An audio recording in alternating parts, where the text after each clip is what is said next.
बिस्मिल्लाहिर्रहमानिर्रहीम। अस्सलाम वालेकुम नाज़रीन, प्रोग्राम है रिपोर्टर्स कॉर्नर और मैं हूं कैसर खान तनोली। नाज़रीन, आज का रिपोर्टर्स कॉर्नर एक दफ़ा फिर हमने सजाया है नेशनल प्रेस क्लब इस्लामाबाद में, और ये सिलसिला हमने शुरू किया था लास्ट वीक कि हम लोग रिपोर्टर्स कॉर्नर को ले आए हैं नेशनल प्रेस क्लब इस्लामाबाद में, जहाँ पर मैंने आपको पहले भी कहा था कि ये सहाफ़ियों का घर भी है और यहाँ पर बड़ी तादाद में जो सहाफ़ी हैं हमें दस्तयाब होते हैं, हम लोग उनसे बात कर सकते हैं मुल्की मामलात के हवाले से। और ख़ास तौर पर एक चीज़ सबसे ज़्यादा ज़रूरी जो है, सहाफ़ियों के जो अपने मसाइल हैं वो भी डिस्कस करने सबसे ज़्यादा ज़रूरी है, जिनकी तरफ किसी की तवज्जो नहीं होती।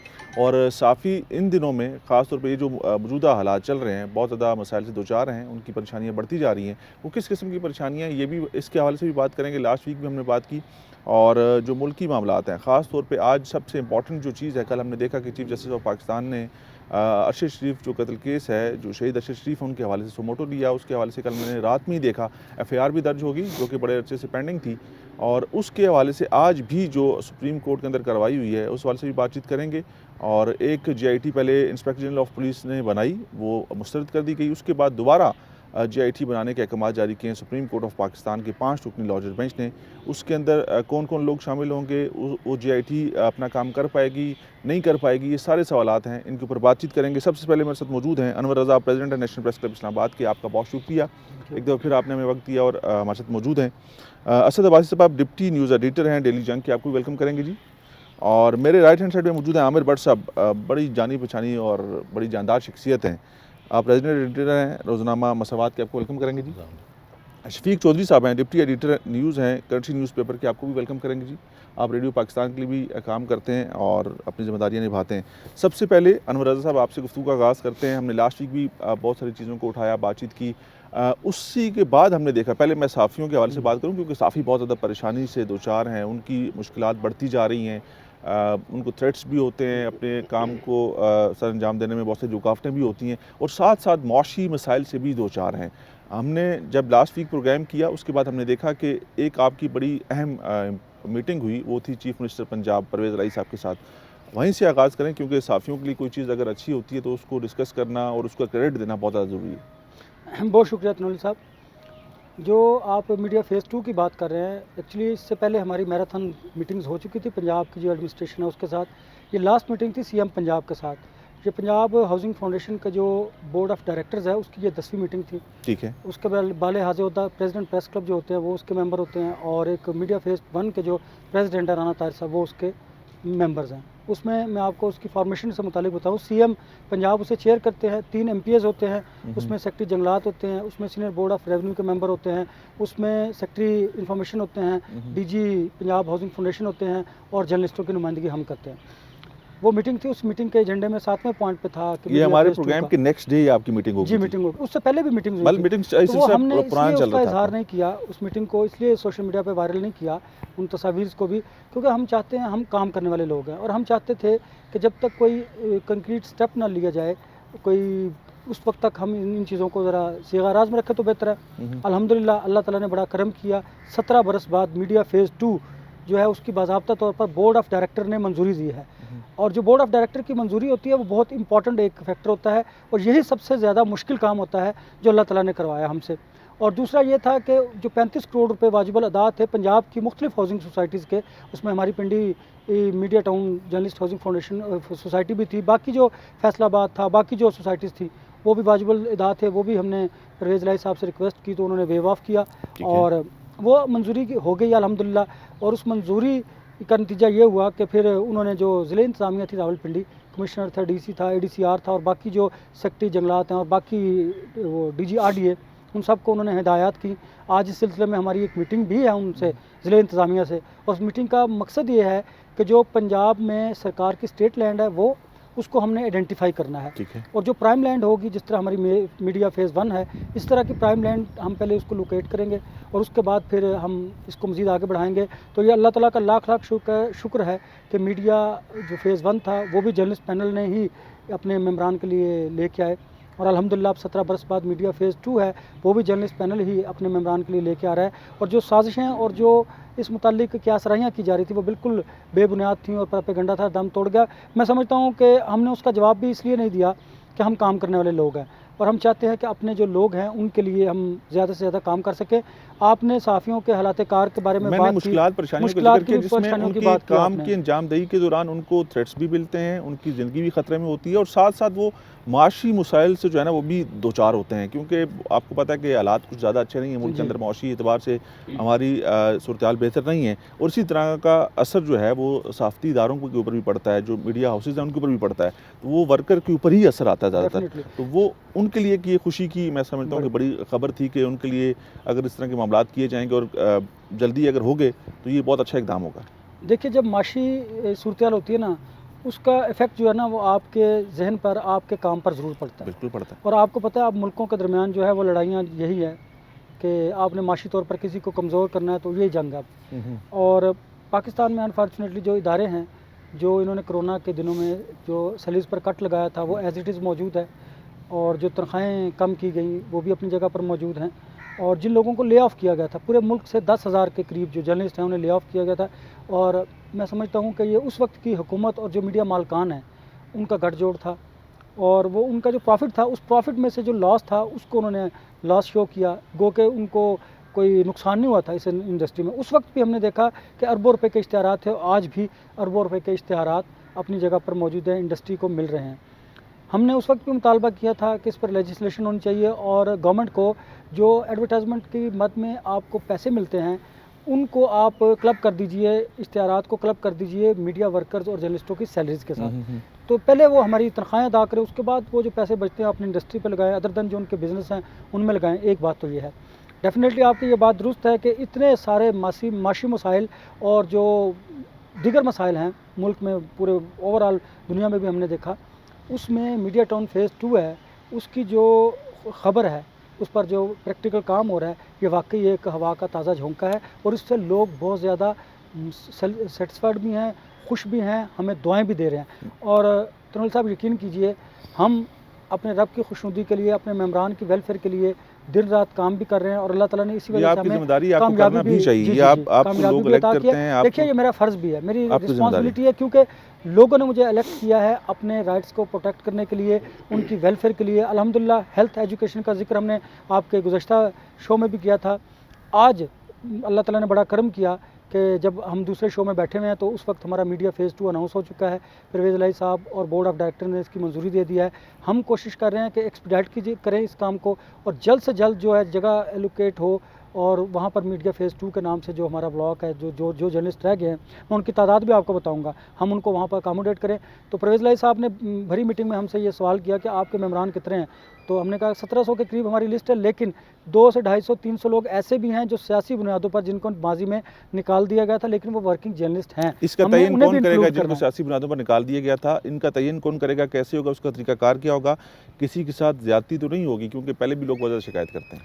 देखिए, 1700 जो लिस्ट में अब भी मौजूद हैं, 300 का क्वेश्चन हमने इसलिए रखा कि जो माजी में जिन लोगों को सियासी बुनियादों पर निकाला गया था, उसके बाद तमाम सियासी जो लोग थे, ग्रुप्स थे, उन पर मुश्तमिल एक कमेटी तश्कील दी गई।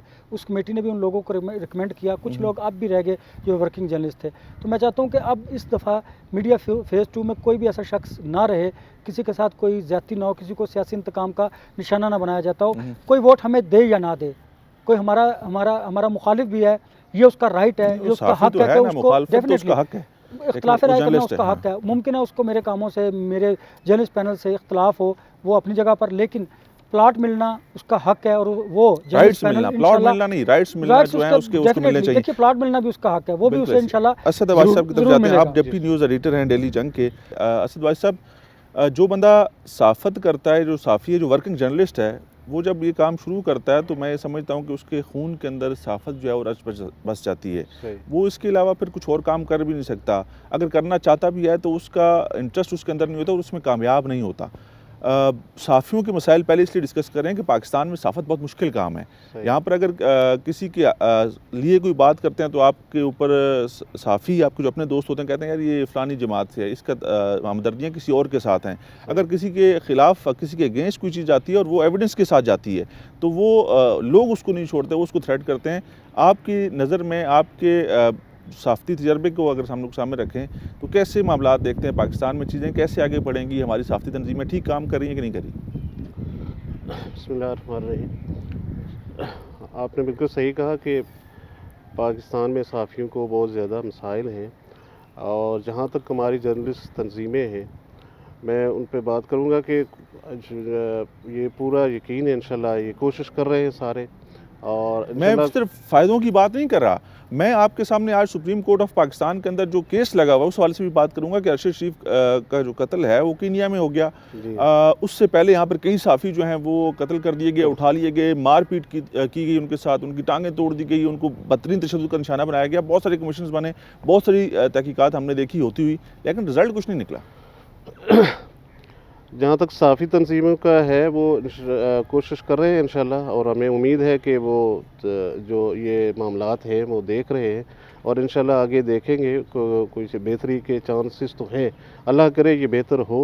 और ये साफ़ियों के थ्रेट तो हर जगह मौजूद है, होते रहते हैं, लेकिन ये है कि यहाँ पर बहुत ज़्यादा ही कुछ मसाइल हैं, और अल्लाह करे कि ये मसाइल जो है वो बहुत जल्द हल हो जाएं। अल्लाह ही नहीं करना है। हाँ, हमको साफ़ी लाजमी बात है, साफ़ी तंजीमों ने भी कोशिश करनी है, हम लोगों ने भी कोशिश करनी है। हम तो हमेशा तो साहब करते एहतजाज हैं। जाते हैं, अदालतों में हाँ, जाते हैं, हाँ। सड़कों पर मैं मौजूद रहते हैं। अनवर साहब आपको एक तरफ और लेके जाऊंगा, आपसे बात करूंगा, लेकिन असद भाई साहब हमें कुछ बढ़ के करना होगा। हम डर के, जो बंदा डर जाता है, याद रखें, जो सही डरता है, जिसके दिल में डर होता है, वो साफत नहीं कर सकता, सही नहीं उसको इस तरफ आना ही नहीं चाहिए, जी। वो ये काम कर ही नहीं सकता। तो इसका मतलब यही है कि जिस तरह से बॉर्डर पे जवान खड़ा है, उसको पता है किसी वक्त गोली मुझे क्रॉस कर जाएगी, किसी वक्त मुझे गोली चलानी पड़ेगी। साफ़ी के लिए भी ऐसे ही होता है कि हर वक्त उसको हर तरह के हालात का सामना करने के लिए तैयार रहना चाहिए। लेकिन इसका हरगिज़ ये मतलब नहीं है कोई कहीं से भी आएगा उठा ले जाएगा, कोई कहीं से भी आएगा मार के चला जाएगा। हमें अपने प्रोटेक्शन के लिए बिल्कुल हमें आप कुछ सही तो कह रहे हैं। करना होगा ना। आपने रिसेंटली भी देखा होगा कि हमारे दोस्तों ने ऐसा किया है, बहुत सारों को उठाया गया, थ्रेट दिए गए, लेकिन उसके बावजूद वो अपने पॉइंट ऑफ व्यू से वो इधर उधर नहीं हुए। तो इंशाल्लाह बेहतरी मेरा ख्याल है कि हो जाएगी, होनी चाहिए भी। गवर्नमेंट की तरफ से भी जो ये थ्रेट वगैरह है ये नहीं होना चाहिए, जो और हमारे दोस्तों को मतलब पूरी प्रोटेक्शन होनी चाहिए। ये तो होनी चाहिए हर किसी की ख्वाहिश, लेकिन ऐसा है नहीं ना। जी। बट साहब कैसे हैं आप? पूछें आपकी ठीक है। ज़रूरी है पूछे शूछे रखनी, मैं तो ये समझता हूँ कि आजकल ज़रूरी है बड़ा। आपको जब तक आप चौड़े होकर नहीं चलेंगे, लोग कहते हैं आप साफ़ी नहीं, साफ़ी हमें हमारे जो तरीक़ाकार है उसके मुताबिक साफ़त करने कौन देता है? लोग डराते हैं, धमकाते हैं, उठाते हैं, ले जाते हैं। कोई किसी के साथ अगर ज़्यादा मसला हो हड्डियाँ तोड़ देते हैं, किसी को बदतरीन तशद्दुद का निशाना बनाते हैं, और जिससे बहुत ज़्यादा मसला उसको मार दिया जाता है। तो नौली साहब आपकी बात बिल्कुल दुरुस्त है। पाकिस्तान में साबित करना इतना आसान काम नहीं है। साफ़त एक बड़ा मुक़द्दस सा पेशा था, पैगम्बरी और पेशा ही है, अगर पैगम्बरी आप पेशा इसको था, निभाएं। और इबादत समझकर लोग करते थे। लेकिन शायद लोगों ने हमारी उस जो है ना शराफत को, हमारी उस बात को कि ये लोग तो सिर्फ कलम का इस्तेमाल करते हैं, उसे हमारी कमज़ोरी समझ लिया। हमारी ये कमज़ोरी नहीं है, हमारी ताकत हमारा कलम है। और हम जवाब कलम जो है आज भी वो हम लोग इस कैमरे के ज़रिए दे सकते हैं, आज भी हम लोग इस कलम के ज़रिए दे सकते हैं। हम फिज़िकल नहीं हो सकते किसी के साथ, ये हमारा काम नहीं है। तो जहाँ तक इस बात का ताल्लुक़ है कि हमें बिल्कुल दिलेरी के साथ, ईमानदारी की बात यह है कि अगर आपने सहावत करनी है ना, तो फिर आपको दिलेर होना चाहिए, आपका अंदर इतना मजबूत होना चाहिए। अपने बच्चों को, अपनी फैमिली को, अपने घर वालों को ये बता देना होता है कि यार हम तो ख़तरे में हर वक्त। बिल्कुल हर वक्त ख़तरे में होते हैं, क्योंकि अब जिस सोसाइटी में हम एग्जिस्ट कर रहे हैं ना, वहाँ पर माफियाज़ हैं, छोटे माफियाज़ हैं, बड़े माफियाज़ हैं, मज़हब भी माफिया की शक्ल इख्तियार करके हैं।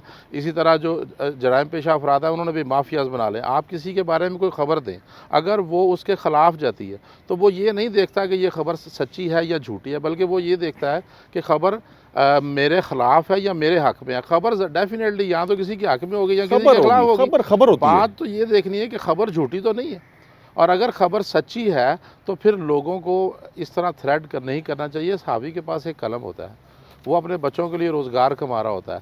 और यहाँ पर जितना हमारी सोसाइटी में पोलराइजेशन हो चुकी है, जितने लोग फ्रस्ट्रेटेड हैं, और जिस तरह महंगाई का तूफ़ान इस मुल्क में आया हुआ है, वहाँ पर तो ज़रूरत इस बात की है कि सहाफ़ियों को तो ज़्यादा प्रोटेक्शन की ज़रूरत है, और प्रोटेक्शन देनी जारी है। हम लोग इसके ऊपर मज़ीद भी बातचीत करेंगे। नाज़रीन, प्रोग्राम वक्त होता है कि वक्फ़ा लेंगे, वापस आएंगे। आप लोग देख रहे हैं reporters corner national press club Islamabad से, और ये हमारा ख़ुसूसी प्रोग्राम होता है। हम लोग नेशनल प्रेस क्लब इस्लामाबाद में बैठकें लगाते हैं, और हमारी कोशिश होती है कि सीनियर सहाफ़ियों को अपने साथ बैठाएं, मुल्की मामलात और साफ़ी बरादरी के हवाले से बातचीत कर सकेंगे। वक्फ़े से वापस आते हैं। वक्फ़े के बाद एक दफ़ा फिर आपको कहेंगे खुशामदीद। प्रोग्राम रिपोर्टर्स कॉर्नर, हम लोग गुफ्तगू कर रहे थे सहाफ़त के हवाले से, साफ़ियों के हवाले से, और उनकी मुश्किलात के हवाले से। शफीक चौधरी साहब हमारे साथ मौजूद हैं, डिप्टी एडिटर न्यूज़ हैं कंट्री न्यूज़पेपर के। सर जी, साफ़त के हवाले से तो हम लोग बातचीत कर रहे हैं, ख़बर किसी के हक़ में जाएगी या किसी के ख़िलाफ़ जाएगी। हक़ में जाएगी तो लोग आप जैसे भाई जो हैं वो कहेंगे यार ये इसका कोई मामलात हैं, इसने कोई उससे फ़ेवर लिया है या इसका कोई वहाँ पे रिश्तेदारी है, तलकदारी है। अगर ख़िलाफ़ जाएगी तो वो नहीं छोड़ते, वो आपको डराते धमकाते हैं। तो हमने साफ़त कैसे करनी है, इसका जो पैमाना है वो क्या है? देखिए, साफ़त का जो बुनियादी नुक्ता या उसका कलम व किरतास का जो बुनियादी ख़िद व ख़ाल है, उसका मतलब होता है कि ख़बर को माशरे के अंदर अगर वो देखा जाए कि फ़लाँ लोगों के साथ ज़्यादती है और अरबाब इख्तियार तक उनकी बात पहुँचानी।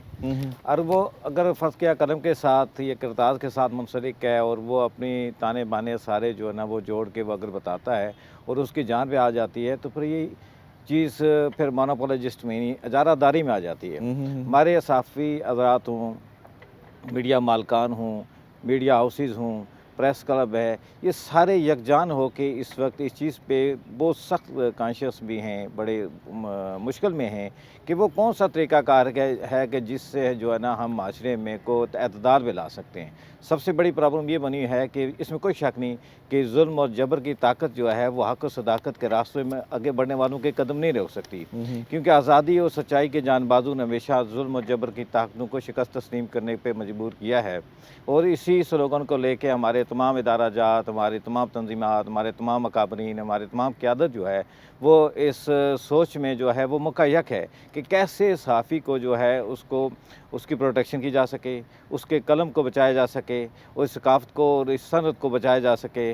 और फिर ये कि जिस वक्त सोशल मीडिया का दौर है, भरमार है, हर शख्स जिसके पास एंड्रॉयड मोबाइल है वो बात कर देता है, उसके दरमियान में और उस वो जो जर्नलिस्ट जो प्रोफेशनल है, वर्किंग जर्नलिस्ट है, उसके दरमियान के जो अल्फाज के तगय्युरात है उसमें क्या फ़र्क आ सकता है। इन तमाम चीज़ों को सामने रखते हुए मैं समझता हूँ कि प्रेस क्लब का भी एक बहुत बड़ा किरदार है कि ये जब भी किसी के ख़िलाफ़ अगर कोई मसला हुआ है तो प्रेस क्लब सामने आया है, प्रेस क्लब की क़यादत सामने आई है, हमारी क़यादत जो है ना वो सामने आके एहतजाज किया है। सवाल ये बनता है कि एहतजाज करने के बाद, एहतजाज रिकॉर्ड करने के बाद अकाबरीन यानी हमारी जो हुकूमतें हैं उसके ऊपर कोई कदम नहीं उठाती, उसके ऊपर कानून साजी उस तरह के नहीं करती कि जिसको रोका जा सके। जो लोग ऐसा काम करते हैं ना, उनके दिमाग में ये चीज़ बैठ चुकी है, उनको ये बात बहुत अच्छे से पता होती है कि अगर किसी के साथ कुछ कर भी दिया तो बहुत हुआ 2-3-4 दिन ये लोग एहतजाज करके फारिग हो जाएंगे, फिर किसने इकट्ठा होना, फिर किसने क्या करना है, उनके दिमागों में ये बात है, इसलिए हम लोग कमज़ोर होते जा रहे हैं। बिल्कुल आपने दुरुस्त फरमाया। बड़ साहब ने जैसे भी इशारा भी किया कि हमारे माशरे के अंदर एक नासूर पैदा हो गया है, वो है माफिया।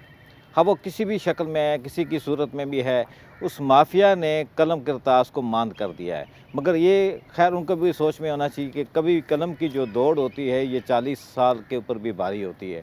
80 साल के बाद अगर FIR सामने आ जा सकती हैं तो 40 साल के बाद भी तहरीरात जो है ना वो सामने आके उसको वो चेहरा दिखा सकती हैं। मगर ये है कि ये जो अभी एक सुप्रीम कोर्ट के इस वक्त जो केस है हम उसी की तरफ देख रहे हैं। यकीनन एक बहुत बड़ा इदारा है, उन सब का माथे का जुम्मर है कि वहाँ से इंसाफ इंशाल्लाह मिलेगा और तमाम सहाफ़ियों के लिए प्रोटेक्शन के लिए एक राह मुतय्यन होगी।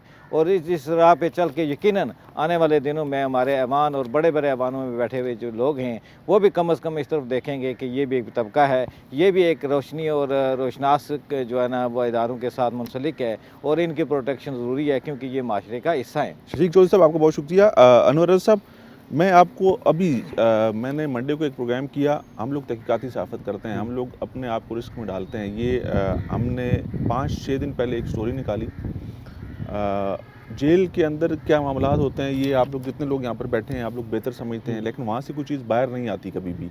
वहाँ पर सारी चीज़ें हो रही होती हैं, रिपोर्ट भी हो रही होती हैं और वहीं का ज़रिए बताए सोर्स आपका कौन होता है, सोर्स जो वहाँ पर ये सब कुछ देखता है वही होता है ना जो वहाँ पर काम करता है। तो वहाँ पर मंशियात भी बिकती हैं, इस्तेमाल भी होता है, वहाँ पर जुए भी खेले जाते हैं, बड़ी बड़ी महफिल होती है, वो बड़े बड़े गैंगस्टर, बड़े बड़े लोग, ड्रग डीलर्स जो हैं वो वहाँ पर बैठ के ये सारा काम करते हैं। हमने उसके ऊपर पूरा काम किया, हमने कुछ लोगों को उसके लिए असाइन किया, हमने वहाँ से वो सारी चीज़ें निकाल ली। जब हमने सारी चीज़ें निकाली और उसके ऊपर हमने प्रोग्राम किया, हमने उसको न्यूज़ में शामिल किया, तो वो जो शख्स ये काम जेल में बैठा कर रहा था ना, उसने जेल से ही जेल एहलकार के फ़ोन से हमें और हमारे एक रिपोर्टर हैं उनको फ़ोन करके धमकाया। मुझे पता है कि आपका मामला क्या है और आप कहाँ कहाँ पर ऑपरेट करते हो, कैसे कैसे आते जाते हो, आपको देख लेंगे। ये बात आपकी दुरुस्त है। हमारे माशरे में जो इस तरह के अनासर हैं वो बड़े मजबूत हैं, उनको सपोर्ट करता है हमारा ये कमज़ोर निज़ाम।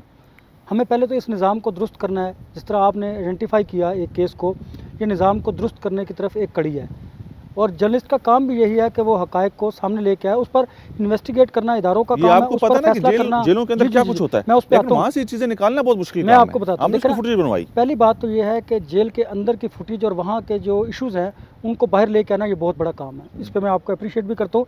दूसरी बात, ये तमाम लोगों को, जो पॉलिटिशियंस हैं, जो इस अवाम के वोट की ताकत से ऐवानों में आते हैं और फिर वहाँ पर बैठकर वो फैसले करते हैं, उनको ये बात मालूम है कि जेल के अंदर से किस तरह ऑपरेट किया जाता है, कैसे क्रिमिनल्स जेल के अंदर से ऑपरेट करते हैं। यहाँ तक कि वो बाहर बैठे शख्स को अगर धमकी दे सकते हैं, जैसे कि आपको भी धमकी दी गई, वो इससे आगे भी जा सकते हैं, उसने कहा कि क्योंकि मुझे उनका पता है सिस्टम आपका है। मूवमेंट क्या देखिए, है। मैंने बताया ना, हमारा जो फरसूदा और कमज़ोर निज़ाम है ना, ये उनको सपोर्ट करता है।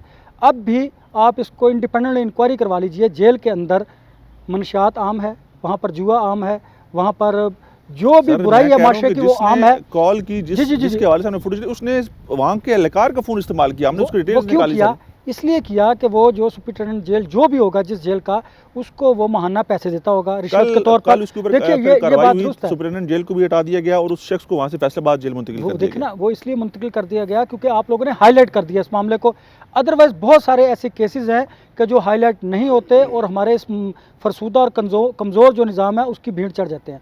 आपने हाईलाइट कर लिया, इसलिए वो कैदी भी यहाँ से शिफ्ट हो गया और सुपरिटेंडेंट जेल भी लेकिन चेंज हो गया। हम तो कहीं शिफ्ट नहीं हो सकते। नहीं, हमने तो मुझे ये मैं वजाहत वही कर कहने दी लगा ना, ना, मुझे ये बताइए, हमारा तहफ़्फ़ुज़ कौन करेगा? मैं वही करना, हमारा तहफ़्फ़ुज़ कौन करेगा, ये एक बहुत बड़ा सवाल है। हमारा तहफ़्फ़ुज़ करना जो प्राइम रिस्पॉन्सिबिलिटी है वो हुकूमत वक्त की है। मुल्क में मौजूद जो एग्जिस्टिंग लॉज हैं उनकी है। अनफॉर्चुनेटली हमारे मुल्क में जो कवानीन मौजूद हैं उन पर इम्प्लीमेंटेशन ना होना इस निज़ाम को मुँह चढ़ा रहा है। हमें उसकी तरफ आइडेंटिफाई करना है। बिल्कुल, जो जर्नलिस्ट है, इन्वेस्टिगेटिव जो जर्नलिज्म होता है वो कोई आसान काम नहीं। अब आपने एक स्टोरी निकाली जेल के अंदर से, आपको फौरी तौर पर जेल के अंदर से किसी एहलकार के फ़ोन से या वहाँ पर जो फ़ोन बोथ लगे हुए हैं, आपको कॉल आ गई अननोन नंबर से कि आपको हम देखते हैं आप कहाँ कहाँ ऑपरेट करते हैं, घर से कब निकलते हैं, आपके बच्चे कितने हैं। देखिए, ये एक सीरियस मैटर है, इसको एड्रेस करना हुकूमत का काम है। खुदा न खास्ता अगर आपको कोई नुकसान पहुँचता है तो इसकी प्राइम जो रिस्पॉन्सिबिलिटी है, प्राइम रिस्पॉन्सिबिलिटी पता है अब हमारी हुकूमत की है, हमारी हुकूमत की है। हम हमेशा ये कहते हैं कि खुदा न खास्ता अगर किसी जर्नलिस्ट के साथ कोई नाखुशगवार वाक़या पेश आ गया है, उससे पहले आपको इसका तदारुक करने की ज़रूरत है। हम हमेशा ये जंग लड़ते चले आ रहे हैं। आपने देखा सुप्रीम कोर्ट में भी हम मुख्तलिफ केसेस को लेकर, Pakistan federal union of journalist गई, नेशनल प्रेस क्लब गया, हमारी जो Rawalpindi Islamabad union of journalist है वो गई, तंजीमें काम कर रही हैं। अनफॉर्चुनेटली जो माजी की हुकूमत थी उन्होंने PFUJ जो एग्जिस्टिंग PFUJ है जिसके प्रेसिडेंट अब अफजल भट्ट हैं, उस तंजीम को 50 बरस से ज़ायद हो गया। उस तंजीम को कमज़ोर करने के लिए हुकूमत ने अपने इंटरेस्ट के लिए रातों रात तंजीमें बना दी। वो हुकूमत हमें कैसे प्रोटेक्ट करेगी फिर? वो देखें ना, रातों रात तंजीमें बना दी। क्यों? कि आप हक व सच की बात करते हैं। जर्नलिस्ट प्रोटेक्शन बिल माजी की हुकूमत का एक अच्छा कारनामा था, शीरी मज़ारी को हम उसका क्रेडिट भी देते हैं। लेकिन जब वो पेका आर्डिनेंस, तरमीमी आर्डिनेंस लेके आए कोर्ट में, तो आपको याद होगा उस वक्त चीफ जस्टिस ने इमरान खान साहब को कहा कि यही पेका अगर आप तरमीम लेके आ रहे थे, आप 100 दिन के लिए अंदर जेल में होते। तो वो अपने मफादात के लिए लॉज भी बनाते हैं, उन पर फिर अमल दरामद जब करना वो भी करते हैं। अब रिसेंटली मिसाल आपने देखा, आप इसका जिक्र भी ज़रूर करेंगे, अरशद शरीफ की, उनकी वालदा ने, उनकी बेटी ने और PFUJ के प्रेसिडेंट अफजल भट्ट ने एक लेटर लिखा था जो ह्यूमन राइट ऑफ इंसानी हकूक़ का जो बेंच था उसके पास था। उनके DG से हमारी मुलाकात भी हुई। हमने फिर अदालत को आईनी और कानूनी तरीके से ये बावर करवाया कि अगर आपने इंडिपेंडेंटली इसकी इंक्वायरी ना की तो हुकूमत जो कमीशन तश्कील देना चाहती है या जो JIT बनाना चाहती है उस पर हमें एतबार नहीं, ना तो उसकी फैमिली को और ना सहाफ़ती तंजीमों को। उसके नतीजे में आज खुद नोटिस लिया, कल आज उसका दूसरा दिन था, रातों रात FIR दर्ज होगी, जबकि सुप्रीम कोर्ट ने इंटरवीन किया। उससे पहले कोई 40 रोज से ज़्यादा हो गया था, कोई FIR दर्ज नहीं थी। कि FIR एक मामला वकूआ हुआ है कीनिया में, उसकी FIR यहाँ पर कैसे दर्ज हो सकती है? दूसरी बात ये है कि FIR दर्ज हो गई, ठीक हो गया। अब FIR जिस तरह से दर्ज हुई आप लोगों के सामने सुप्रीम कोर्ट के अहकामात के ऊपर हुई, सुप्रीम कोर्ट के अहकामात के ऊपर अरशद शरीफ जिस इलाके में रह रहा था या जो जिधर उसका घर है G11 में, उसी थाना रमना में FIR दर्ज हुई। उन्हीं लोगों के खिलाफ FIR दर्ज हुई जिनका नाम आ रहा था खुर्रम, वकार और वसी का। तो खुर्रम, वकार और वसी के हवाले से जो लोग अरशद शरीफ के साथ जुड़े हुए थे वो तो उस हवाले से उस बात ही नहीं करते, तो कहते नहीं कि इनका कोई जिक्र भी होना चाहिए, कोई मामला भी होने चाहिए। अब जो JIT आज हमने देखा बनाई गई इंस्पेक्शन ऑफ पुलिस की तरफ से, उसको सुप्रीम कोर्ट ने मुस्तरद कर दिया। फैक्ट फाइंडिंग रिपोर्ट जमा हुई सुप्रीम कोर्ट में, वो भी सारे सबके सामने वो अदम इत्मीनान का इजहार किया। दूसरी तरफ आज दोबारा ऑर्डर हुए कि एक नई JIT बनाई जाए जिसमें ISI, IB और पुलिस के जिम्मेदार लोग मौजूद हों, FIA के लोग मौजूद हों। तो जब ये JIT बन जाएगी, आज ही उसकी तश्कील हो जाएगी, तो फिर मामला आपको लगता है कि सही तहकीकात की तरफ बढ़ेगा? ये लोग मुतमईन होंगे, उनकी फैमिली के लोग, उनकी वालदा, उनकी वाइफ, साफ़ती तंजीमें, साफ़ती जो ज़िम्मेदार लोग इस केस को परसू करें, वो मुतमईन होंगे? आपको लगता है कि ठीक तहकीकात हो जाएंगी? देखिए तनोल साहब, सबसे पहले तो उनकी वालदा की सेटिस्फेक्शन जो है ना, वो हम सब के लिए अहम है। हमने उनकी वालदा से एक नहीं बड़े मुतअद्दिद मुलाकातें की हैं और हमने उनका मैंडेट लेके, उनकी इजाज़त लेके हम पिटिशनर बने हैं। PFUJ की बात देखिए, पहली बात उसमें पॉलिटिकल पार्टी और उनके लीडर्स भी शामिल है ना, वो उनकी दिमाग में कुछ और नहीं, डालते हैं, वो उनसे कुछ और बात करते हैं। परमिशन ली और हम अदालत गए, उन्होंने उस पर अदम इत्मीनान का इजहार किया। JIT पर इन्वेस्टिगेशन पर हमने भी अदम इत्मीनान का इजहार किया। उनकी परमिशन के बाद हम जब फरीक बने इस केस में, हमने चीफ जस्टिस साहब से रिक्वेस्ट की कि इस पर आज खुद नोटिस लीजिए। आज खुद नोटिस लिया गया, केस शुरू हो गया। पहली JIT और जो फैक्ट फाइंडिंग कमेटी की रिपोर्ट थी उस पर भी अदम इत्मीनान का इजहार किया, उसकी वालदा ने, हमने और कोर्ट ने भी आप कर दिया। अब जो JIT बनेगी, देखिए पहली बात, ये एक पहली मिसाल है कि जो जर्नलिस्ट बारकिनिया में कत्ल हुआ है उसकी FIR यहाँ पर दर्ज होगी है, उन लोगों के खिलाफ हुई है जो उस वक्त उनके साथ थे। जो बुनियादी सवाल वो ये है कि खुरम और वकार, उनसे पूछा जाना ज़रूरी है। उन्होंने JIT को सवालात के जवाबात नहीं दिए, इसलिए अब शक उनकी तरफ जाता है। और इसलिए भी जाता है कि मैं आपको बताऊं, वहाँ एरियाज़ में मेरे कोई अजीज़ हैं, उन्होंने मुझे बताया कि जब वो इतना एरिया है कि आपकी गाड़ी गुजरती है तो उस गाड़ी पर एक गर्द की तह जम जाती है। जब वो ये भी सवालात हैं, गाड़ी पर गर्द की तह क्यों नहीं जमी, फिर जब वो टायर ब्रेस्ट हुआ तो 30 किलोमीटर उसने सफ़र कैसे तय कर लिया। खुरम ने पहला अपना इस वाक़े का जिक्र किया, फ़ोन पर, टेलीफोन पर किससे किया, उन्होंने उनकी वालदा को जो रात 2 बजे इत्तला दी, किसने दी। ये वो सवालात हैं बुनियादी जिससे आप इन्वेस्टिगेट करेंगे और आप इस मर्डर के करीब पहुंच जाएंगे। पहली बात, JIT में आप देखें मामलात क्या हुए, मुल्क के अंदर क्या एक सूरत हाल बन गई और इदारों के खिलाफ कैसे गुफ्तगू हुई, हुकूमत के ऊपर इसका सोशल मीडिया के ऊपर हमने देखा कि कितना एक मनफी प्रोपेगेंडा किया गया। ये चीज़ें जब तक तफ्तीश नहीं होंगी, जब तक साबित नहीं होंगी, तो किसी के ऊपर इल्ज़ाम देना। देखिए, अब जो आपने JIT दूसरी की बात की, उस पे तमाम इंटेलिजेंस इदारों के लोग मौजूद हैं, होंगे, और वो इसको इन्वेस्टिगेट करेंगे। ये भी कहा गया कि जिन लोगों के नाम सामने आ रहे हैं उनके मातहत कोई लोग ना इस JIT में शामिल हों। बिल्कुल सही। अच्छा, वो तो चलें, शक की बुनियाद पर किया जा रहा है, वो पोलिटिसाइज। मैं आपको बताऊं, ये बड़ी हमारे यहाँ एक अलमिया है कि हम सियासत पर भी, लाश पर भी सियासत करने से बाज नहीं आते। अरशद शरीफ की डेड बॉडी पर लोगों ने खूब सियासत की, ठीक, और हमने इसे कंडेम किया, मजम्मत की। हमने कहा यार, किसी की डेड बॉडी पर सियासत ये बिल्कुल जुर्म है और इस तरह नहीं करना चाहिए, लेकिन ऐसा हुआ, पहली बात। दूसरी बात, अब JIT जो अब तश्कील दी गई है, का आज या कल तश्कील दे दी जाएगी, अभी हम उस पर अदम इत्मीनान इसलिए नहीं करते कि उन्होंने वर्किंग शुरू नहीं की। जब वो काम करेंगे, उनके हक़ाइक़, उनकी फैक्ट फाइंडिंग रिपोर्ट सामने आएगी, फिर हम उस पर कोई जवाब भी दे सकेंगे, उस पर अपने कमेंट भी कर सकेंगे। लेकिन मैं ये समझता हूँ कि ये JIT बन गई है, अच्छी बात है, इसको प्रूव करना चाहिए। खुरम और जो दूसरा वकार था उसको इन्वेस्टिगेट करना चाहिए, आप हक़ाइक़ के करीब पहुंच जाएंगे। ठीक है। देखिए, जर्नलिस्ट को इतना आसान नहीं कि आप किसी भी जर्नलिस्ट को मार दें। ये हम भी इदारों की बका के लिए, कौमी सलामती के लिए काम कर रहे हैं, बगैर किसी तरह इसमें ये है कि बाहर इस तरह का वाक़या हो जाना ज़्यादा आसान है निस्बत के पाकिस्तान में इतना आसान मामला नहीं है। सॉरी टू कट यू, आपको पता है वहाँ पर मोसाद और रॉ का कितना इन्फ्लुएंस है? बिल्कुल ऐसे ही है, आपको इन चीज़ों को मद्देनजर रखना चाहिए। उनको भी देखना है, तो वो इन्वेस्टिगेशन होगी, इंटरोगेट किया जाएगा उन लोगों को। साहब, आपको लगता है हुकूमत पाकिस्तान इस मामले के अंदर वाकई संजीदा है? वो चाहती है कि जो असल कातिल हैं, जो असल इसके अंदर किरदार हैं, वो सामने आए? वाकई ऐसा है? जो अभी सुप्रीम कोर्ट ने नोटिस लिया है उसके बाद तो लग रहा है कि हुकूमत अब थोड़ा बहुत संजीदा नहीं, सुप्रीम कोर्ट के नोटिस लेने पे तो हुकूमत कैसे संजीदा हो सकती है? ये मामला पहले का था। सुप्रीम कोर्ट ने तो जाहिर बात है ना कि उस पर जब किसी ने काम नहीं किया तो फिर सुप्रीम कोर्ट ने ही काम करना है। हर किसी की नज़र सुप्रीम कोर्ट की तरफ ही है। अरशद शरीफ की वालदा की नज़र सुप्रीम कोर्ट की तरफ है, अनवर रजा की नज़र सुप्रीम कोर्ट की तरफ है, मेरी नज़र सुप्रीम कोर्ट की तरफ है, अफजल भट्ट साहब की नज़र सुप्रीम कोर्ट की तरफ है। साफ़ी देख रहे हैं कि शायद वहाँ से कोई बात हो जाए, तो वहाँ से बात हुई तो उसके बाद चीज़ें आगे बढ़ना शुरू हुई। आपको लगता है कि हुकूमत वाकई पहले दिन से सीरियस थी इस सारे मामले को लेके?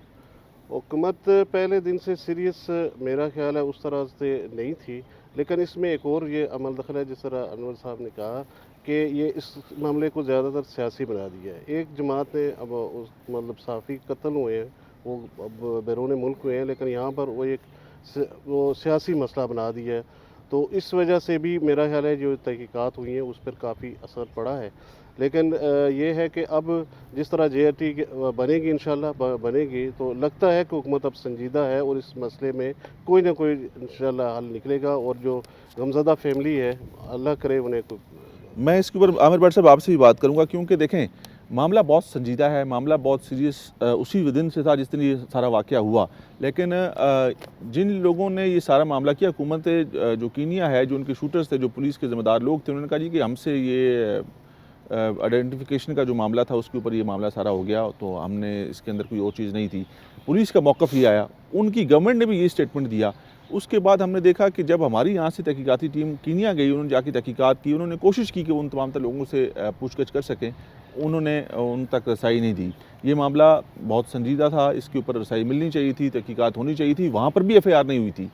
जी नाज़रीन, वक्फे के बाद तो फिर आपको कहेंगे। खुश आमदीद आमिर भट्ट साहब, मेरा सवाल आपके सामने था। इस मामले को वहीं से तफ्तीश बेहतर हो सकती है, वहीं से इसका कोई रिजल्ट निकलेगा, और जिन लोगों का जिक्र आ रहा है उनको तो शामिल तफ्तीश करना ही करना है, लेकिन उस साथ जिन्होंने शूट किया उनको भी करना है। देखें धनौली साहब, अरशद शरीफ साहब वाला जो वाक़या जो हुआ, तो उसके बाद जो पहली स्टेटमेंट आई वो कीनिया की पुलिस की जानिब से थी, और उन्होंने जो मौक़िफ़ इख्तियार किया, उसके बाद जिस तरह इस मामले को पोलिटिसाइज़ किया गया, जिस तरह मुख्तलिफ जो है वो मौक़िफ़ मुख्तलिफ जगहों से हमारे सामने आते गए, शकूक व शुबहात जिस तरह बढ़ाए गए, अदारों के ख़िलाफ़ जिस तरह बात की गई, जिस तरह इसको एक ख़ास एंगल से जो है वो देखने की कोशिश की गई, उसके नतीजे में हुकूमत जो थी वो बड़ी संजीदगी के साथ मेरा ख्याल है कोशिश कर रही थी कि इसको जो है इसकी तहकीकात होनी चाहिए। वज़ीर-ए-आज़म आपको लगता है कि हुकूमत वाकई सीरियस थी कि इसके असर हक़ाइक़ सामने? पाकिस्तान ने उसी वक्त एक लेटर लिखा था चीफ जस्टिस ऑफ पाकिस्तान को कि जी आप एक जुडिशल कमीशन की तश्कील कर दें। चलें, खैर वो एक लेटर, उसके बाद हमारे अदारों की तरफ से भी ये बयान आया था कि हम ये चाहते हैं कि आप इसकी गैर जानबदार तहकीकात करें। सो मेरा ख्याल है कि अगर पाकिस्तान के अदारे, पाकिस्तान की हुकूमत, chief justice of Pakistan, journalist community, national press club, Pakistan federal union of journalist और पूरी पाकिस्तान की कम्यूनिटी अगर ये चाहती है कि ये गैर जानबदार तहकीकात हो, तो ये लाजमी होनी चाहिए। और इसमें मेरा ख्याल है कि सारे लोग ऑन बोर्ड भी हैं, हुकूमत भी ये चाहती है कि इसको, क्योंकि उन पर भी इल्ज़ाम है, अदारों पर भी इल्ज़ामात हैं। कीनिया की गवर्नमेंट के हवाले से भी जो गुफ्तगू, देखिए ये कितना बड़ा वाक़या है कि एक मुल्क का सरबराह जो पुलिस का सरबराह है वो एडमिट कर रहा है कि हमने इसको अनआइडेंटिफिकेशन केस के अंदर हमने एक बंदे को मार दिया, और उसके बाद मुख्तलिफ चीज़ें सामने आती हैं, जैसे अनवर रज़ा साहब ने बहुत सी बातें की, वो गाड़ी वाला वाक़या, गवर्नमेंट का आ जाना, उनका स्टेटमेंट आ जाना, उनके पुलिस चीफ का आ जाना, ये बहुत बड़ा वाक़या होता है ना। मुल्कों की तरफ से किसी स्टेटमेंट का किसी वाक़े को ओन कर लेना, ये पूरी दुनिया में बदनामी का बायस भी बनता है। और फिर जर्नलिस्ट कम्यूनिटी का एक बंदा हो, नॉन फेस हो, उसके बाद ये जैसे अनवर रज़ा साहब ने कहा कि जिस तरह के वाक़यात वहाँ पर हुए, जो लोग इसमें वकार और दीगर जो लोग इसमें थे, जैसे उन्होंने जाके हमारी जो यहाँ से टीमें गई थी उनके साथ ताउन नहीं किया, उनके सवालों के जवाब नहीं दिए, कीनिया की पुलिस ने उस तरह जो है हमारे इन्वेस्टिगेशन के अदारों के जो लोग जहाँ से टीम गई थी उसके ताउन नहीं किया। इसलिए ज़रूरत तो इस बात की है कि हमें एक प्रॉपर इन्वेस्टिगेशन करवानी चाहिए, और उसमें बिला तफरीक, यानी हमें सबको मुतमिन करना है, अरशद शरीफ के लवाकिन को मुतमिन करना है, हमें जर्नलिस्ट कम्यूनिटी को मुतमिन करना है, हमें पाकिस्तान के अवाम को अपने अदारों के हवाले से मुतमिन करना है, और हुकूमत पाकिस्तान को अपना किरदार अदा करना है। सो एक गैर जानबदार इन्वेस्टिगेशन जो एक फैक्ट एंड फाइंडिंग की बुनियाद पर हो और उससे मंतकी अंजाम तक पहुँचाया जाना बहुत ज़रूरी है। शफीक चौधरी साहब, बाहर तो तहकीकात होनी बहुत ज़्यादा ज़रूरी है, कीनिया पुलिस से, उन ज़िम्मेदारों से इन्वेस्टिगेशन होनी चाहिए, उनसे तफ्तीश का अमल जो है ना शुरू होना चाहिए, जिस तरह से उन्होंने पहले बयान नहीं दिए उनसे बयान हासिल करने चाहिए, हमारी तहकीकाती टीमों को दोबारा जाना चाहिए। लेकिन यहाँ पर कुछ लोग जो सियासी लोग थे जिन्होंने कहा जी कि हमारा अरशद शरीफ से बहुत करीबी ताल्लुक़ था, बहुत हम लोग आपस में बातचीत करते थे, चीज़ें शेयर करते थे, और दुबई जाने से पहले भी उन्होंने कहा जी कि हमारे साथ बहुत तफसीली बातचीत हुई, जिसमें फैसल वाडो साहब ने कुछ बयान दिए, मुराद सईद साहब ने बहुत खुल के बात की। लेकिन ये मसला है कि यहाँ पर जब हमारे तहकीकाती इदारे उनसे रब्ता करते हैं, उनको बुलाते हैं, तो वो पेश नहीं होते, बयान रिकॉर्ड नहीं करवाते। सवाल ये पैदा होता है कि जब हुकूमतें साथ नहीं देती, हुकूमत वक्त हो या वो लोग जिन लोगों के नाम अभी आपने भी गिनवाए भी हैं और कुछ वो लोग जो अभी मख्फी हैं, इन तमाम की इन्वेस्टिगेशन जब तक नहीं होती, जुडिशरी जो है मवाद वो मुकम्मल नहीं होता, जब तक जो है ना सुमोटो एक्शन लिया जाने वाली तमाम जो इंट्रो है और जो प्रेयर है उसके मुताबिक जो है वो इन्वेस्टिगेशन नहीं होती, यकीनन ना ही अरशद शरीफ साहब की फैमिली जो है वो मुतमिन हो सकती है, ना जर्नलिस्ट कम्युनिटी मुतमिन हो सकती है, और ना ही जो है ना वो पाकिस्तानी आवाम को जो वो इत्मीनान जो है ना उसके बख्श जवाब दिया जा सकता है। इसके लिए ज़रूरी है कि तमाम अदाराजात अपनी अपनी हैसियत के अंदर रहकर, अपने अपने जो है ना वो लिहाज और जो है ना ओहदे के अंदर रहकर और अपनी अपनी ज़िम्मेदारियों के अंदर रहकर वो इन्वेस्टिगेशन के मामले में जो है ना वो सुप्रीम कोर्ट के जो है वो सवालात का ख़ास तौर पे जवाब दें, और ताकि ये एक ऐसी मुरतब शुदा जो है वो तरतीब हो सके कि जिससे सुप्रीम कोर्ट जो है वो भी जो है इस मोटो एक्शन का जो असल मोटो है वो सामने आ सके। जब तक ये मुकम्मल नहीं होगा, पॉलिटिकल लोगों को, सियासी लोग जो है ना ये बड़े ताकतवर भी होते हैं और इनको होना भी चाहिए, लेकिन कहीं पे हमें जो कमज़ोरी नज़र आती है वो ऐसा लगता है कि शायद ये मैच्योर नहीं है, या ये मैच्योर होना नहीं चाह रही, या इनको लगता है कि बस जैसे हम लोग चाहेंगे वैसे हो जाएगा सब कुछ। देखिए किसी भी माशरे को उसकी तगयरात को ठीक करने के लिए ज़रूरी है वहाँ की कानून साजी। अगर कानून मौजूद है तो उसके ऊपर अमलदारी के लिए इस वक्त सिर्फ वाहिद अदारा जो पाकिस्तान की आवाम के लिए, पाकिस्तान की पूरी कौम के लिए और मेरे और आप हम सब के लिए जो है वो सुप्रीम कोर्ट है। और सुप्रीम कोर्ट का जो एक्शन लेना है, मुझे उम्मीद है और यकीन के साथ मैं कह सकता हूँ कि जब तक सुप्रीम कोर्ट के मामले को वो सामने रखते हुए इन्वेस्टिगेशन गैर जानिबदाराना तरीके से नहीं होगी, किसी तौर पे भी किसी सियासी बंदे पे, किसी सियासी जो है ना ग्रोह पे, किसी सियासी शख्सियत पे इत्मीनान नहीं हो सकता। हुकूमतें ने इससे पहले भी बयान दिए, सोशल मीडिया पे बहुत कुछ चला, मगर इस वक्त तक वो कुछ नहीं कर सके जो इदारों ने करना था। इनकी जो है रिपोर्टें भी वो भी जो सुप्रीम कोर्ट ने मुस्तरद कर दी। इसका मतलब फिर यही है कि इन्हीं के अंदर कुछ ना कुछ ऐसी चीज़ मौजूद है कि जिसमें ये हक़ाइक़ सामने लाना नहीं चाहते। लिहाजा ये कौम के इत्मीनान के लिए ज़रूरी है कि हुकूमत वक्त जो है वो हर सतह पे जो है वो अपना किरदार अदा करे, और उसके बाद वो मवाद के जो JIT की जो की तलब है उसको जो है वो मुकम्मल किया जाए, ताकि जो है ये मसला जो है ना वो यकसू हो सके। आमिर भट्ट साहब, शफीक चौधरी साहब ने कहा जी कि मेरी आपकी सबकी जो नज़रें हैं वो सुप्रीम कोर्ट की तरफ ही हैं। सुप्रीम कोर्ट ही वो वाहिद जो है ना इंस्टीट्यूशन है जहाँ से समझते हैं कि मामला ठीक हो सकते हैं, वहीं से सही फ़ैसला हो सकता है। इसका मतलब ये लम्हा फ़िक्रिया नहीं है। इसका मतलब ये है कि जो बाकी तहकीकाती इदारे हैं, ये जो बाकी इदारे हैं, उनके ऊपर किसी का ट्रस्ट ही नहीं है। तो इस ट्रस्ट को किसने बहाल करना है? क्योंकि तहकीकात उन्होंने ही कर दी हैं, सियासतदानों ने मिल बैठ के कानून साजी कर दी हैं, और बाकी जो इन्वेस्टिगेशन के जो इदारे हैं उन्होंने मवाद इकट्ठा करना है और सुप्रीम कोर्ट में पेश करना है। तो बाकी इदारों पर ट्रस्ट करना सबसे ज़्यादा ज़रूरी नहीं है। देखें तनौली साहब, ये बड़ी बदकिस्मती की बात है, और ये हमारे माशरे में जितनी तेज़ी से सरायत करती जा रही है कि हमारा एतमाद ख़त्म होता जा रहा है अदारों पे। हमें पाकिस्तान के अदारों पर एतमाद करना होगा, इदारों के ऊपर एतमाद करना होगा, और सुप्रीम कोर्ट या बाकी अदली के ऊपर जो एतमाद है वो भी आपके सामने ही है ना। सियासी जलसों में जिस तरह की गुफ्तगू होती है, जो मामला चलते हैं, तो इसका मतलब यह कि किसी के ऊपर एतमाद है ही नहीं आपका। बिल्कुल, देखिए सुप्रीम कोर्ट तो हमारे पास सुपीरियर बॉडी है ना, हर बंदा एक आम शहरी वहाँ तक नहीं पहुँच सकता। देखिए अरशद शरीफ का केस तो हाईलाइट हुआ तो वहाँ तक पहुँचा। पंजाब के, सिंध के, बलूचिस्तान के पसमानदा इलाके में अगर किसी बंदे के साथ ज्यादती हो जाती है तो उसको सुप्रीम कोर्ट कैसे वहाँ तक पहुँचेगी? नाज़िम जोखी याद है आपको? जी हाँ, देखिए ना, मैं इन्हीं वाक़या, देखिए ये बदकिस्मती की बात है। हमारी पॉलिटिकल क़यादत को जो भी है उसको मैच्योरिटी का मुजाहरा करना चाहिए। वो लोग जिनके नाम अरशद शरीफ केस में है, उनका ताल्लुक किसी भी पार्टी से हो, उनको इन्वेस्टिगेशन का अमल का हिस्सा बनना चाहिए, और हमारे अदारों को चाहिए कि वो अपना एतमाद बहाल करें, अपनी गैर जानबदाराना हैसियत जो है उसको बरकरार रखते हुए इन्वेस्टिगेशन करें, और ताकि लोगों का एतमाद बढ़े। और हर काम के लिए सुप्रीम कोर्ट को आवाज़ देंगे। आप मजहबी रंग, किसी झगड़ा होता है तो आप सुप्रीम कोर्ट को आवाज़ देंगे, किसी की ज़ाती दुश्मनी है उसको आप सुप्रीम कोर्ट को आवाज़ देंगे। सुप्रीम कोर्ट के पास केसेस जाते जाते बहुत टाइम लग जाता है, लाखों केसेस पेंडिंग है इस मुल्क के अंदर। मैंने आपसे ये तो सवाल किया कि अदलिया के हवाले से हर किसी की ख्वाहिश यही है कि सुप्रीम कोर्ट मामला चला जाए, वहाँ से चीज़ें हो जाएं, लेकिन जो एतमाद है वो भी सामने है। असद उमर साहब ने जो अभी उस दिन तकरीर की उसके ऊपर लाहौर हाई कोर्ट ने उनको तलब भी किया। तो ये मामला आपके सामने बहुत, ये मैंने पहले कहा ना, बड़ी बदकिस्मती की बात है कि हमारा एतमाद ख़त्म हो गया। और दूसरी बात है कि हम पॉलिटिकल बंदे जो मजबूत होते जा रहे हैं वो ये समझते हैं कि हम किसी अदारे के सामने जवाबदेही नहीं है, हमारा इस पर एतमाद नहीं है। आप जाएँ तो सही, आप उसके सामने अपना मौक़िफ़ तो बयान करें। आपके पास बहुत से अदारे हैं स्टेप वाइज जहाँ जाकर आप रेमेडी हासिल कर सकते हैं अगर आपके साथ किसी जगह पर ज़्यादती होती है। लेकिन अगर आप ये कहें कि मैं जाता ही नहीं, मुझे आप पर एतमाद नहीं, आपके पॉलिटिकल इख्तलाफात ज़रूर होंगे, आपका हुकूमत वक्त के साथ इख्तलाफ हो सकता है, लेकिन आपको अदारों के सामने पेश होने में कोई मज़ायका नहीं होना चाहिए। आपने गैर जानबदार इन्वेस्टिगेशन का हिस्सा बनना है, आपने अपना मौक़िफ़ उनके सामने रखना है, आपने अपनी मालूमात उनके साथ शेयर करनी है, तभी हम किसी जो है वो अच्छे फ़ैसले तक पहुंच सकेंगे, तभी हम उन अरशद शरीफ के केस को प्रॉपर तरीके से हैंडल कर सकेंगे। एतमाद बहाल करना अदारों का फ़र्ज़ है, एतमाद बहाल करना हुकूमत का फ़र्ज़ है, और एतमाद बहाल करना पाकिस्तान की पॉलिटिकल लोगों का फ़र्ज़ है कि वो अपने अदारों पर ट्रस्ट करें, लोगों को भी बताएं कि वो अपने अदारों पर ट्रस्ट करें। यही मामला है आमिर भट्ट साहब कि हम लोग इतनी तफरीक, इतनी तकसीम पैदा कर चुके हैं कि अब लगता ही नहीं है कि शायद कोई भी इदारा या कोई भी शख्स ऐसा है जिसके ऊपर आप ट्रस्ट कर सकते हैं या मामलात को आगे बढ़ा सकते हैं और जो उसको लेके आगे चल सकता है। हमें इस तफरीक तकसीम को ख़त्म करने के लिए किस फार्मूले को अप्लाई करना होगा, क्योंकि इस वक्त तो चीज़ें बहुत लगता है कि हाथ से निकलती जा रही हैं। मैंने आपको कहा ना कि हमें गैर जानबदार पॉलिसी इख्तियार करनी है। ये कौन इख्तियार करेगा? ये हुकूमत वक्त का फ़र्ज़ होता है, हुकूमत वक्त अदारों की आप अपनी ज़िम्मेदारी भी होती है। नहीं, इस वक्त आप जो मुल्क के अंदर मौजूद है, इस वक्त जो सियासी इंतशार देख रहे हैं, सियासतदान जब मिल के बैठने को तैयार नहीं है, वज़ीर दाखिला साहब, हमारे जो वफाकी वज़ीर दाखिला साहब हैं, वो चेयरमैन पाकिस्तान तहरीक इंसाफ साहब या उनका कोई सियासी रहनुमा या सीनियर रहनुमा अगर कोई स्टेटमेंट देता है तो वो उससे 4 गुना ज़्यादा बढ़ के आगे आ जाते हैं, ज़्यादा सख्त स्टेटमेंट दे देते हैं।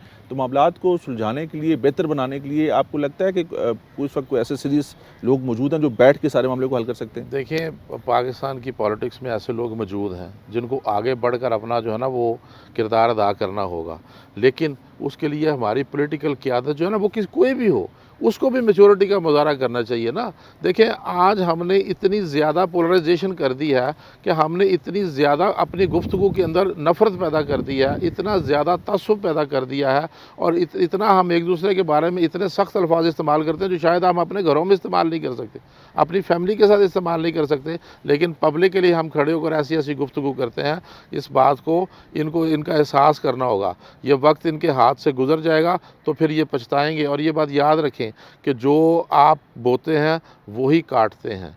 ये मत सोचें कि आप आज किसी के बारे में जिस किस्म के कलमात अदा कर रहे हैं, कल आपको उनका सामना नहीं करना पड़ेगा, आपको उनका सामना ज़रूर करना पड़ेगा, क्योंकि ये तारीख़ का जबर है जो आपके साथ आपको बताएगा कि आपने किस वक्त क्या किया था। जी नाज़रीन, रिपोर्टर्स कॉर्नर आपने देखा, हमने कोशिश की आज भी जो है इंतहाई अहम मामलात इस मुल्क के अंदर चल रहे हैं उस हवाले से गुफ्तगू करें। अनवर साहब, आपका बहुत शुक्रिया सर जी, आज आपने फिर हमें वक्त दिया, और इंशाल्लाह हम लोग उम्मीद करेंगे कि जो हमारे आइंदा प्रोग्राम्स होंगे हम लोग इस तरह जारी रखेंगे। नेशनल प्रेस क्लब इस्लामाबाद से उसमें आप हमारे साथ मौजूद रहेंगे। असद वाइस साहब, आप डिप्टी न्यूज़ एडिटर हैं डेली जंग के, आपका भी बहुत शुक्रिया सर, आपने प्रोग्राम में पार्टिसिपेट किया और अपनी जो कीमती जो बातें हैं आपने हमारे साथ रखी, बहुत शुक्रिया आपका। आमिर भट्ट साहब, आप रेजिडेंट एडिटर हैं रोज़नामा मसवाद के सर जी, आपका बहुत शुक्रिया। और आपने ऐसी सहाफ़त जो मैंने आपसे कहा था कि बड़ा ज़रूरी है आजकल करनी, जारी रखनी है। जी इंशाल्लाह, बहुत शुक्रिया सर जी। शफीक चौधरी साहब, आप डिप्टी एडिटर हैं न्यूज़ कंट्री न्यूज़पेपर के, आपका भी बहुत शुक्रिया सर, आप प्रोग्राम में शामिल हुए। नाज़रीन, आपका बहुत शुक्रिया, आपने रिपोर्टर्स कॉर्नर देखा, और हमारी कोशिश थी कि आज हम लोग नेशनल प्रेस क्लब इस्लामाबाद में सीनियर सहाफ़ियों के साथ दोबारा गुफ्तगू करें और मुल्की मामलात को डिस्कस करें।